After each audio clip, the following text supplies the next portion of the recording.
Salut tout le monde, bienvenue, c'est Amanda Ced. Aujourd'hui, on se retrouve pour une nouvelle vidéo. On va faire le tour de tous mes animaux. Donc ici, on retrouve les phasmefeuilles, donc Phyllium felipellicum aussi. C'est comme ça qu'on l'appelle plutôt dans le domaine scientifique. Donc je vais vous les montrer parce qu'ils sont un petit peu cachés. Donc voici la femelle. Alors elle n'a pas de petit prénom, mais c'est une mémère qui pèse 4 grammes et qui pond déjà de nombreux œufs. Et à côté, nous avons le mâle. Donc lui, on peut voir très nettement ses ailes sur le dos. Contrairement à la femelle, il sait s'en servir, pardon. Et la femelle ne sait pas s'en servir. Donc on peut voir très nettement la différence entre les deux. La femelle est beaucoup plus large, beaucoup plus grosse. Et je peux vous dire qu'elle passe beaucoup plus lourd. Donc quand je les ai dans les mains, vous voyez, autant le mâle, je ne sens pas ses griffes. Enfin, je sais pas si on peut appeler ça des griffes, mais la femelle, en tout cas, s'accroche beaucoup. Donc voici Yoda, un chat européen de 6,2 kg. Donc ça paraît gros, mais franchement, il paraît plus musclé. Il n'a pas trop envie de rester là. Donc voilà, juste un petit coucou. Coucou, coucou. Il n'est pas d'humeur là. Donc ici dans mon aquarium de 70 litres, on peut voir 5 poissons, je ne connais même pas le nom. Alors l'aquarium est très sale de l'extérieur, donc désolé. Et ici on a des corridas, donc un blanc et un petit noir un peu plus sur le côté, voilà. Donc c'est un peu compliqué de les avoir parce qu'ils sont un petit peu peureux. Et il faut croire qu'ils aiment bien. Donc là on a... Alors c'est marrant parce qu'on en voit 3, habituellement ils sont par 5. Les deux ont dû rester derrière le bateau. Donc là on va faire un plan d'ensemble sur l'aquarium. Oups, désolé, on a vu mes doigts.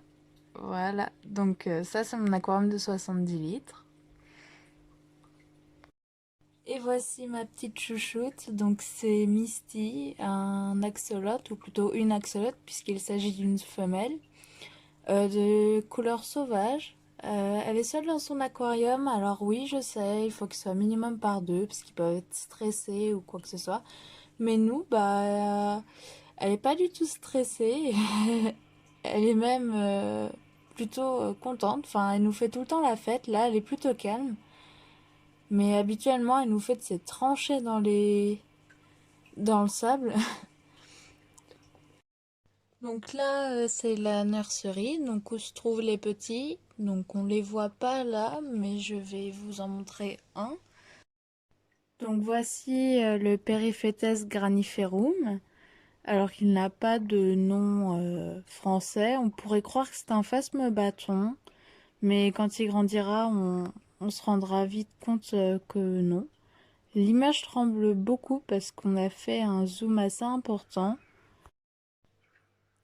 Donc on peut le voir un petit peu bouger. Alors lui, il est né avec une antenne pliée. Donc j'espère qu'il survivra longtemps parce que je m'étais dit, moi, quand les phasmes ont un défaut ou comme nous qui sont handicapés, quoi, il n'y a pas forcément de grandes chances de survie. Et en fait, je me suis complètement trompée. Parce que la femelle que je vous ai montrée tout à l'heure des Phyllium felipellicum faisait partie des phasmes handicapés, j'ai envie de dire. Elle avait l'arrière du corps qui était complètement plié et malgré ça, elle s'est battue, elle a survécu et voilà. Donc je vais le remettre dans la nurserie et on va tout de suite passer aux œufs. Alors voici la nurserie, alors pour les œufs cette fois. Donc dedans, c'est un grand terrarium en fait, où j'ai mis les petites boîtes à l'intérieur. car on a remarqué que des petits arrivaient à s'échapper. Donc au moins là, sûr, ils resteront dans le terrarium. J'ai pas eu de beaucoup de naissances là ces derniers temps, alors peut-être que ça attendra, je sais pas. Donc dedans, on peut voir qu'il y a plusieurs espèces, donc des Periphétes graniferum, des Phyllium philippicum et des Phasmes-bâtons dont j'ai oublié le nom, je sais pas si c'est du latin ou du grec, mais j'ai oublié le nom scientifique. Donc voilà. Donc j'espère que cette petite visite vous aura plu. Alors oui, c'est une vidéo qui n'est pas très longue. Après tout, pourquoi pas, ça vous permet d'en regarder plein d'autres sur ma chaîne. N'hésitez pas à vous abonner, à liker si vous avez aimé et surtout mettez des commentaires positifs, négatifs ou si vous avez des questions. N'hésitez pas, franchement, ça me ferait très plaisir de vous répondre. Alors ne vous inquiétez pas, si vous mettez quelque chose de pas très sympa, je n'irai pas non plus vous incendier. Et je vous souhaite à bientôt. Et en dernière image, on va faire un petit zoom sur le petit coquin qui voulait partir tout à l'heure, mon petit Yoda. Voici mon petit Yoda qui est dans son panier tout au chaud. Donc voilà, c'est sur ces dernières images qu'on se quitte. Je parle doucement parce que j'ai pas envie de le réveiller. À plus!